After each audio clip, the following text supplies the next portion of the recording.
Le mandat 2026-2027, selon le ministère des Affaires étrangères, cette élection marque une nouvelle étape dans l'engagement de la RDC en faveur de la paix, de la sécurité et du multilatéralisme. Images et commentaires au cours de nos prochaines éditions. Autre chose, le contrôle parlementaire poursuit son cours normal à l'Assemblée provinciale du Haut-Ouélé. Le ministre provincial de l'EPST et des Mines a reçu une série de recommandations pour une gestion axée sur les résultats. C'était à l'issue de la question orale avec débat lui adressé par l'honorable Bismuik Boélé. Reportage.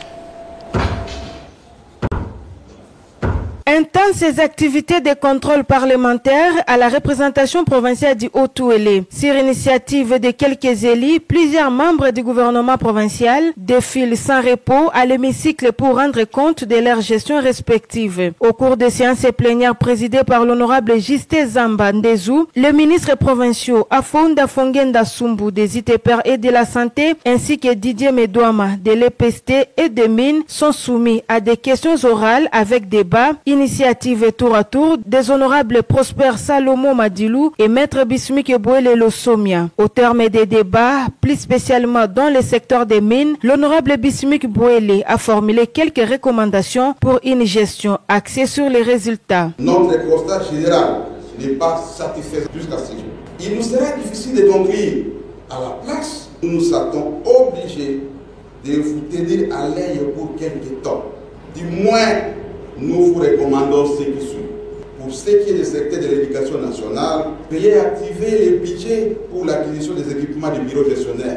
À ce qui concerne le secteur des mines, nous vous recommandons à procéder au préalable à un état des lieux général du secteur minier en province du Haut-Ouélé. Vous n'avez jamais fait depuis que vous êtes là. La désolation de tous ces représentants du peuple du Haut-Ouélé, réunis en cette table de la démocratie, a trait de constater et d'apprendre comment un secteur vital aussi que le ministère des Mines pour notre province et a-t-il être traité avec légèreté. Signalons qu'au cours de cette plénière, il a été aussi voté et adopté l'édit modifiant et complétant celui portant nomenclature des actes générateurs des recettes de la taxe conventionnelle pour la reconstruction de la province. La séance est levée. En Ituri, plus de 150 policiers ont renforcé leur capacité sur la sécurité aux côtés des FARDC. La cérémonie de clôture de cette formation a été présidée par le commandant des opérations militaires, le lieutenant-général Luboya Kachama.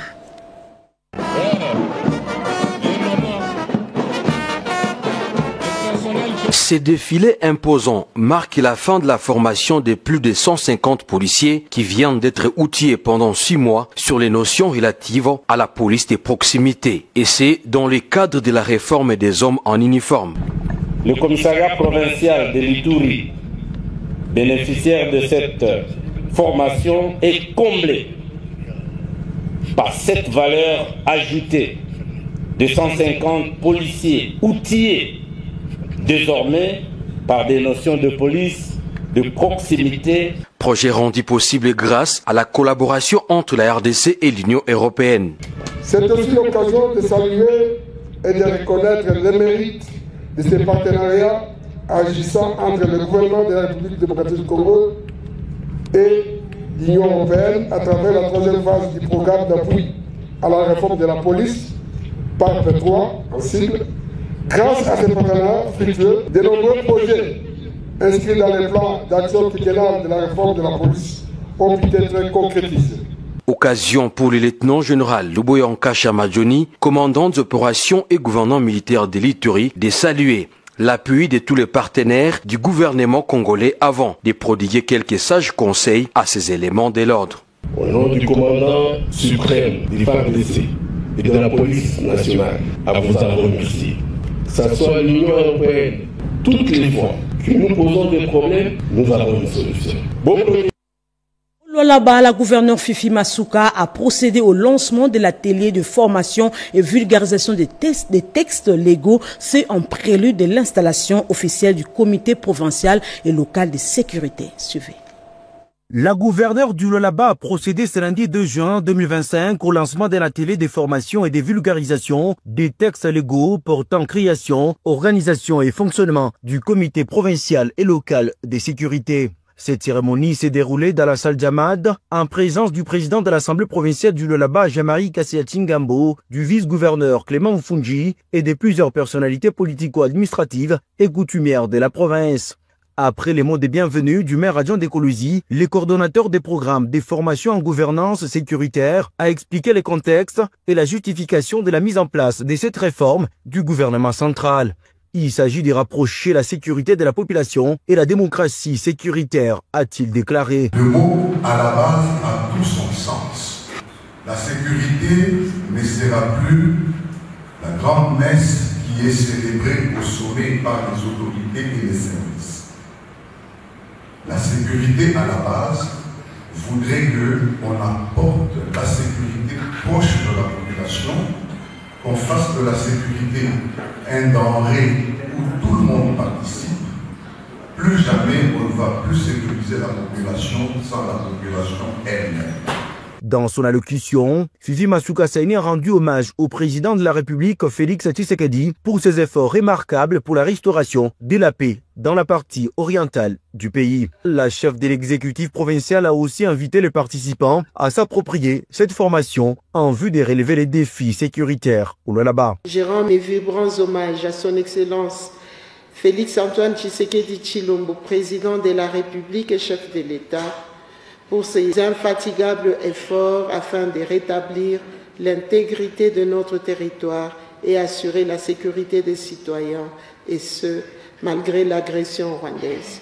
Au nom de la population du Lualaba, j'exprime ma reconnaissance à son Excellence, Monsieur le Vice-Premier ministre, ministre de l'Intérieur, Sécurité, Décentralisation et Affaires coutumières, qui, dans la vision du chef de l'État, a bien voulu assurer l'effectivité du fonctionnement de comités provinciaux et locaux de sécurité.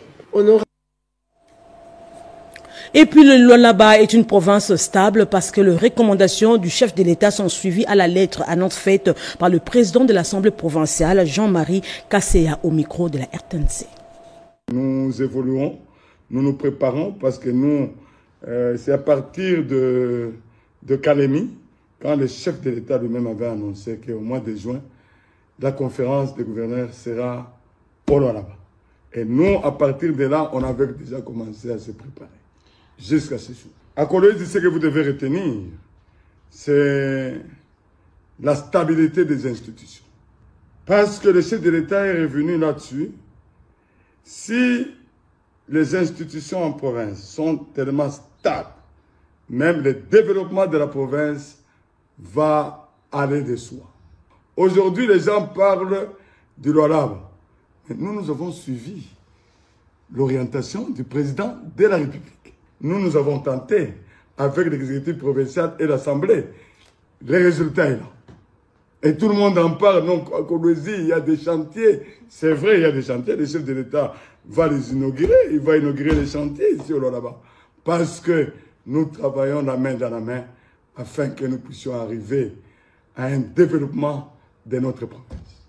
Nous espérons que, Dieu voulant, le chef de l'État va aussi passer dans un territoire proche de la ville, là où il y a eu aussi construction d'une école.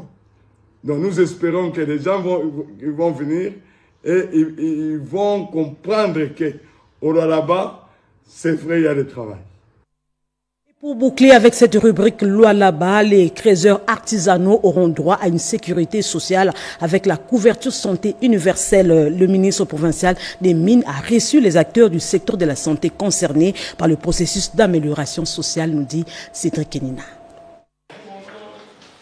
Le ministre provincial des Mines, Lucien Lumano, a échangé en premier lieu avec une délégation mixte, coordination santé universelle, ministère de la Santé, autorité de régulation de la couverture, santé universelle et fonds de solidarité de santé qui est la caisse d'assurance maladie pour la RDC. Lucien Lumano et ses hôtes ont parlé du projet du ministère national des Mines pouvant permettre aux travailleurs artisanaux dans les mines d'être couverts par une sécurité sociale avec des soins de santé, des accidents de travail et des frais funéraires. Cette équipe d'experts doit formuler des propositions après des études de faisabilité. Pour le directeur général du Fonds de solidarité de santé, Anatole Mangala, ça sera un pas en avant dans ce secteur. La mission qui fait que nous soyons là est que le ministère de Mines a demandé à travers donc, le ministère au niveau central qu'on essaie de proposer quelque chose pour permettre à ce que les travailleurs artisanaux dans les mines soient couverts pour leur sécurité sociale. C'est vraiment un début de la formalisation de l'économie informelle dans le cadre de ce secteur-là. Par la suite, dans le Congo central, par contre, l'Université Congo vient de se doter d'un bâtiment flambant neuf qui va abriter l'école doctorale. La cérémonie inaugurale a été présidée par le professeur Daniel Mukoko Samba, PCA de cet alma mater, nous dit David Moubenga. L'Université Congo UK compte désormais en son sein une école doctorale. Le bâtiment qui va abriter cette école a été inauguré ce samedi 31 mai 2025 par le vice-premier ministre, ministre de l'économie, le professeur Mukoko Samba Ambanzangungu, en sa qualité de président du conseil d'administration de cette université. C'était en présence de l'administrateur du territoire de Mbanzangungu, Willy Makumbani, ainsi que des différentes personnalités et notables de cette entité administrative. Ce bâtiment, construit selon le standard international, comprend 3 grandes salles d'auditoire, un bureau et des installations sanitaires. La première promotion de cette école doctorale que dirige le professeur Fouelei Dianguitou compte 46 apprenants. Le recteur de l'Université Congo, le professeur Germain Kounamaba, a eu des mots justes pour exprimer la reconnaissance de toute la communauté de l'Université Congo envers le professeur Daniel Mukoko Samba pour ses nombreuses et bonnes initiatives en faveur de cette université.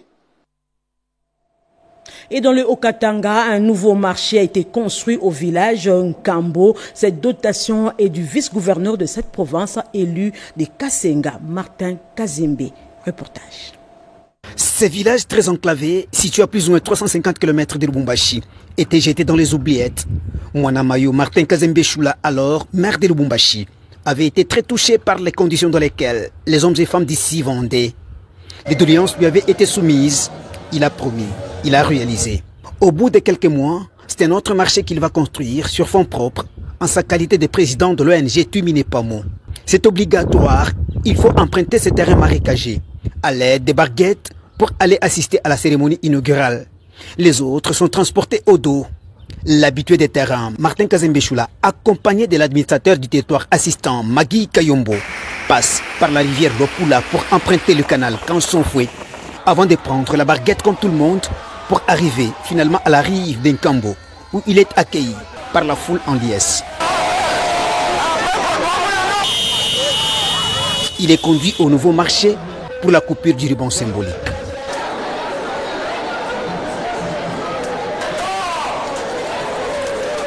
La bénédiction du marché est faite par le prêtre.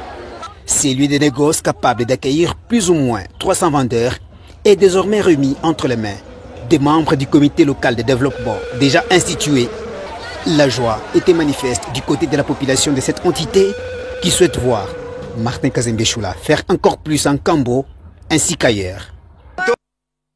Kapao Kassai, le directeur provincial de l'Office de route, sollicite le financement de travaux d'entretien de la route nationale numéro 1 ainsi que des dotations de matériel génie militaire auprès du gouvernement central. Tournée de la Première ministre Judith Suminwa dans l'espace Grand Kassai, le directeur provincial de l'Office des routes plaide pour un financement des travaux d'entretien de la RN1 et dotation de matériel de génie civil. Arrivé le 26 mai 2025 dans une mission officielle à Chikapa, chef-lieu de la province du Kassai, la chef du gouvernement Judith Suminwa a inspecté plusieurs infrastructures financées par les gouvernements centrales, entre autres les travaux de construction d'une déviation de la RN1 au PK 754 à Bondo. Motif de satisfaction pour le directeur provincial de l'Office de route, Paul Okika, qui en a profité pour lui présenter certaines contraintes liées au manque de matériel génie civil et financement d'entretien, ce qui serait à la base de multiples dégradations routière. Il a par la même occasion plaidé pour un financement auprès du gouvernement central pour de travaux en urgence de sauvegarde de pont Luangue menacé de s'écrouler suite à l'effondrement de la berge qui serait déjà à 8 mètres de la route nationale numéro 1. Nous avons les problèmes de financement sur l'entretien. L'entretien ne suit pas, c'est ainsi que nous connaissons des dégradations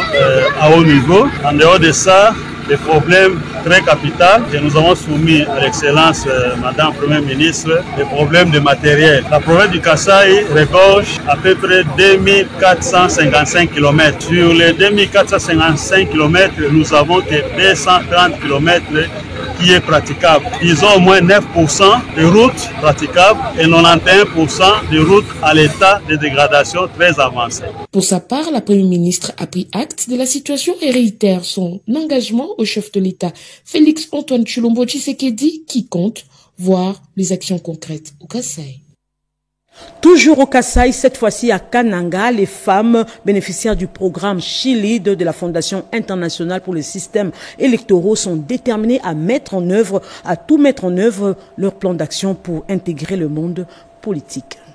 Je me permets de vous adresser ma profonde gratitude. C'est par ces mots de la ministre provinciale du genre, Marie-Isabelle Bampendi, représentante personnelle du gouverneur de la province du Kasaï central, que le lancement de ces activités de mise en œuvre de plans d'action individuels du programme Chilides a été officiellement lancé ce mercredi 28 mai 2025 dans la province du Kasaï central. Cette initiative de la Fondation internationale pour les systèmes électoraux, AFS, avec l'appui financier du Bureau des affaires étrangères, du Commonwealth et du développement FCDO, vise à renforcer la participation des femmes dans les processus électoraux et communautaires pour le développement de la province du Kasaï central, a précisé Zagabé Sandez, chargé de projet et représentant de la directrice pays de l'AFS.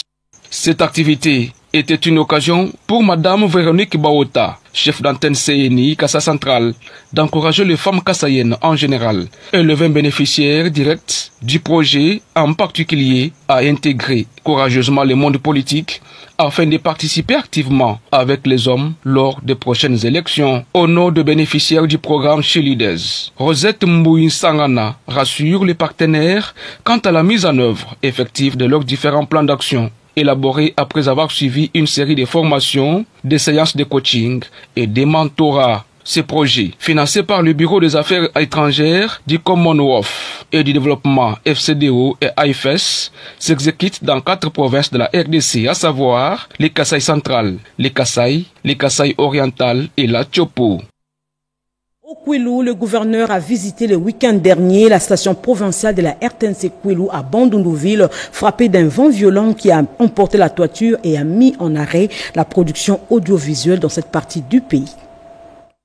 Abritant les émetteurs radio-TV de la direction provinciale de la RTNC à Bandundu-Ville, durement frappé le vendredi dernier lors du passage d'une pluie orageuse accompagnée d'un vent violent. Cette calamité a emporté les 3/4 de la toiture, la projetant sur une distance d'une trentaine de mètres, provoquant par ces faits l'arrêt de la production audiovisuelle. C'est pourquoi le gouverneur de la province du Kwilu, Philippe Akamituna, accompagné du vice-gouverneur Espoir Massamanki et de la commissaire provinciale de la PNC Kwilu Angèle Yangonga, des députés nationaux Eric Kinzambi et Gary Sakata, n'a pas attendu longtemps pour faire une descente sur terrain afin de constater les dégâts matériels. Après avoir été accueilli par les directeurs provinciaux de la RTNC Kwilu, Gabriel Bolombilita, cadre et agent de la RTNC, et il a visité toute l'infrastructure. Philippe Akamituna a déclaré ce qui suit.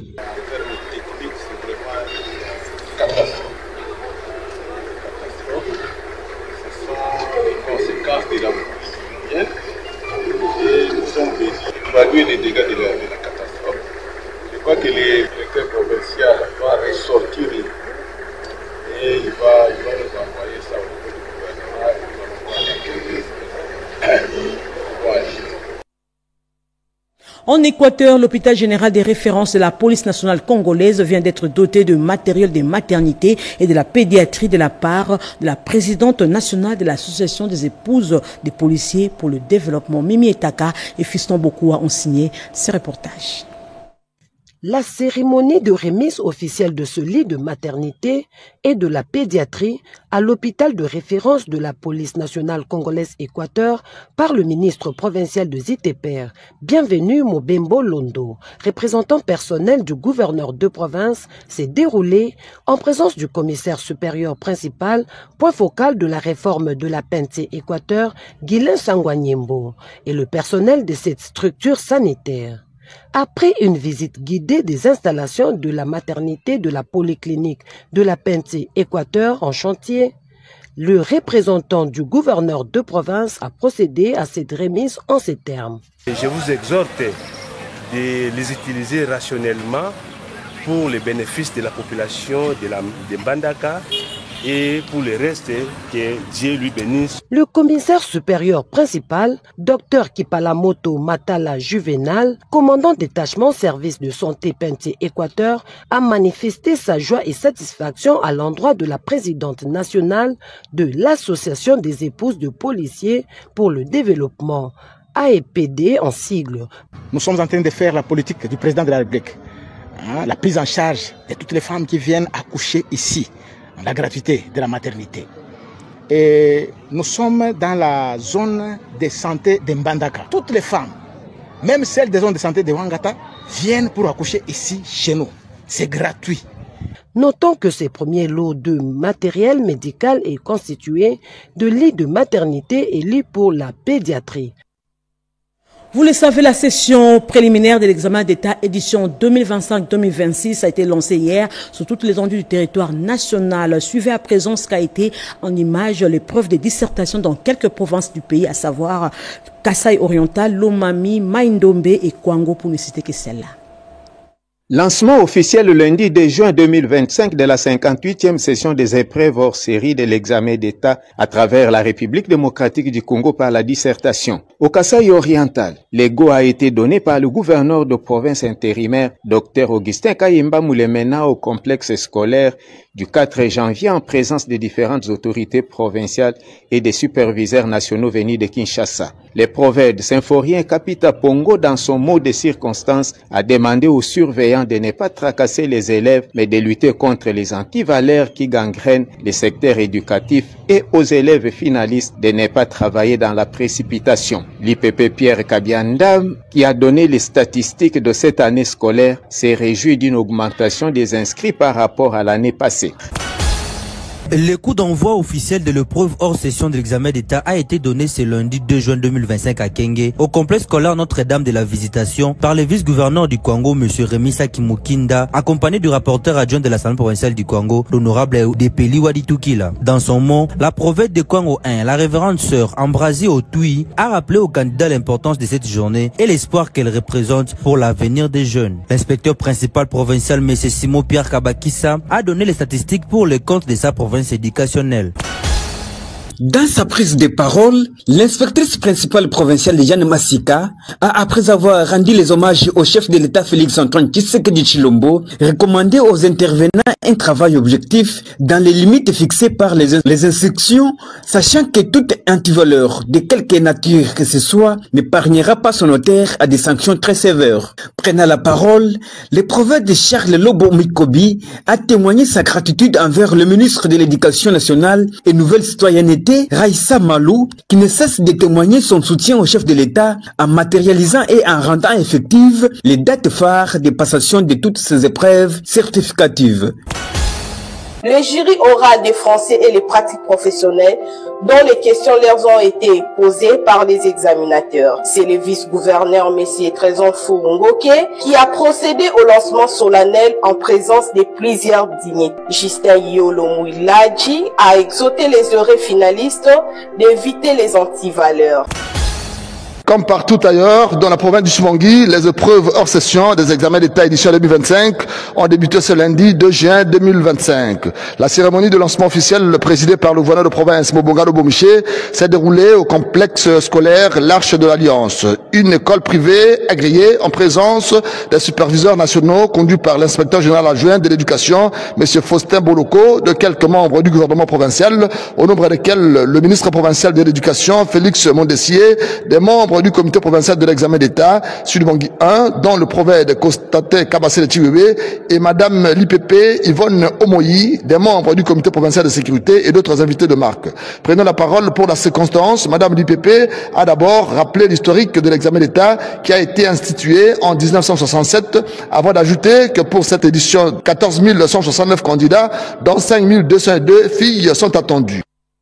Parlons santé avec cette journée de sensibilisation des cadres et stagiaires à l'école de commandement de l'état-major pour renforcer la discipline au service de la nation et lutter contre les violences basées sur le genre. Les précisions avec Toto Célestine Songo et Abdoulaye Mbongo.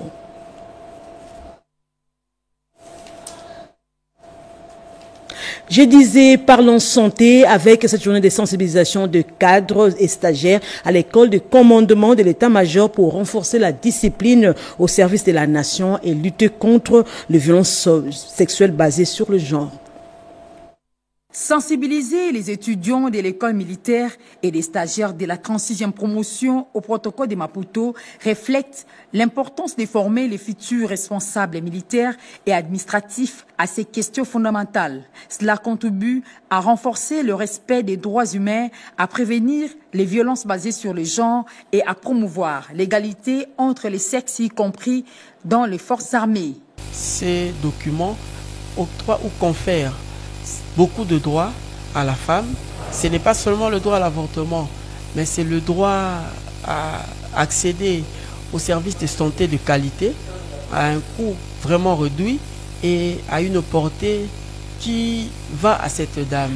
La représentante de l'AIPAS, Noëlla Becker, a précisé que l'objectif de l'AIPAS est d'organiser ces genres de sensibilisation pour que l'information circule dans les familles, les quartiers, afin de lutter contre les avortements clandestins qui contribuent énormément à la mentalité des femmes en République démocratique du Congo. Je voudrais vraiment adresser nos remerciements aux facilitateurs. Ils sont très occupés, mais ils ont pris vraiment de leur temps pour pouvoir partager l'information sur le cadre légal, mais aussi l'ampleur relative aux avortements en RDC, en Afrique et dans le monde. Cette journée de sensibilisation des cadres et stagiaires de l'école de commandement et d'état-major de la RDC s'est achevée sur une note positive et s'inscrit dans le cadre des efforts continus pour professionnaliser ces forces armées de la République démocratique du Congo et garantir la stabilité et la paix sur l'ensemble du territoire national.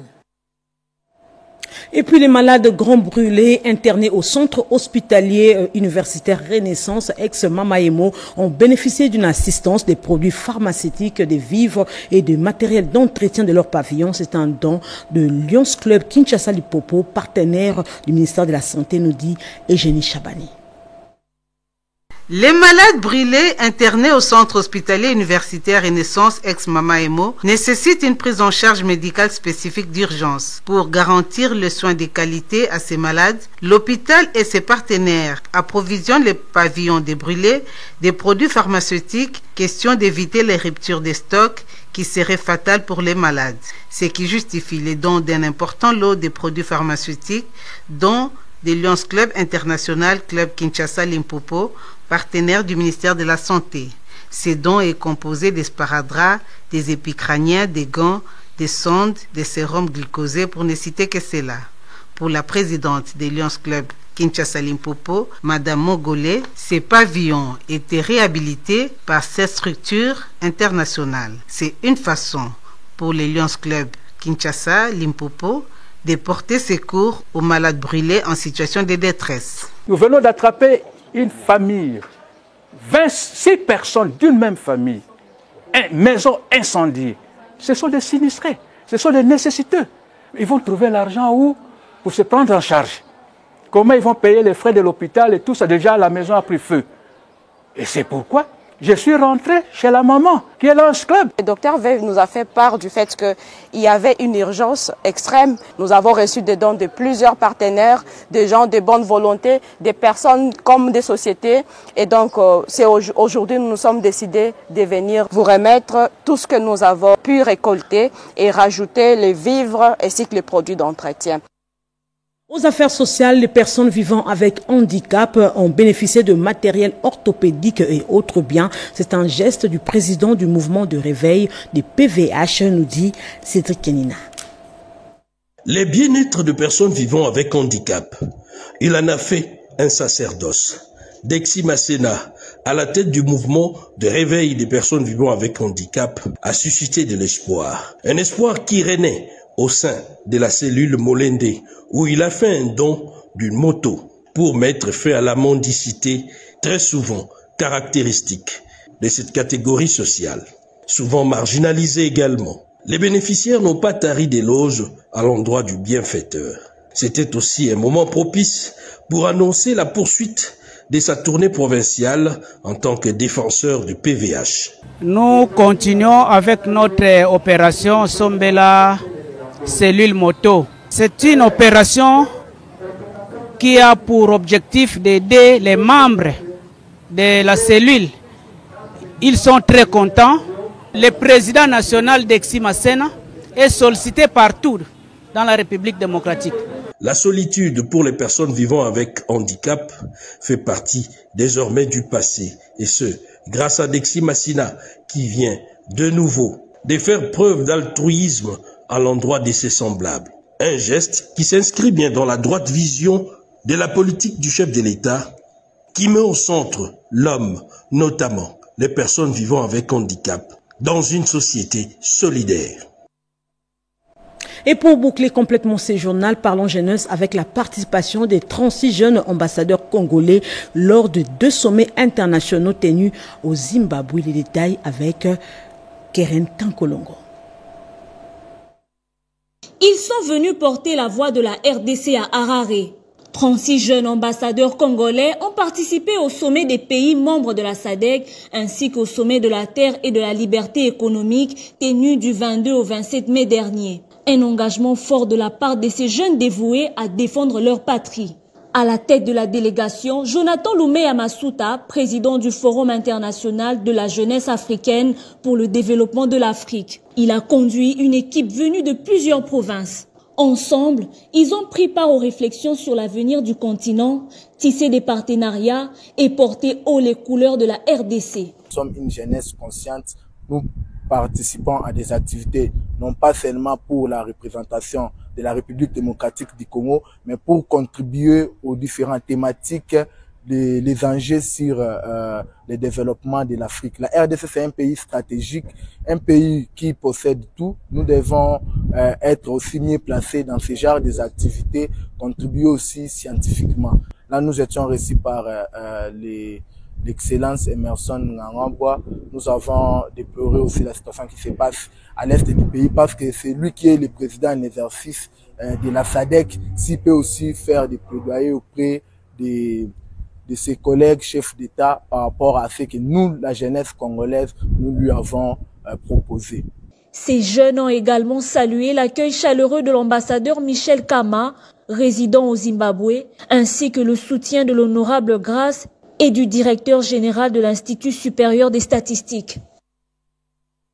C'en est fini pour ce journal d'Angèle Mabiela Londou, réalisé par Patrick Bapouila et Ramadan Poki. Merci de nous avoir suivis. Prochain rendez-vous avec l'actualité, c'est tout à l'heure à 20h dans une présentation de Anita Luamboa. Au revoir et bonne soirée à tous.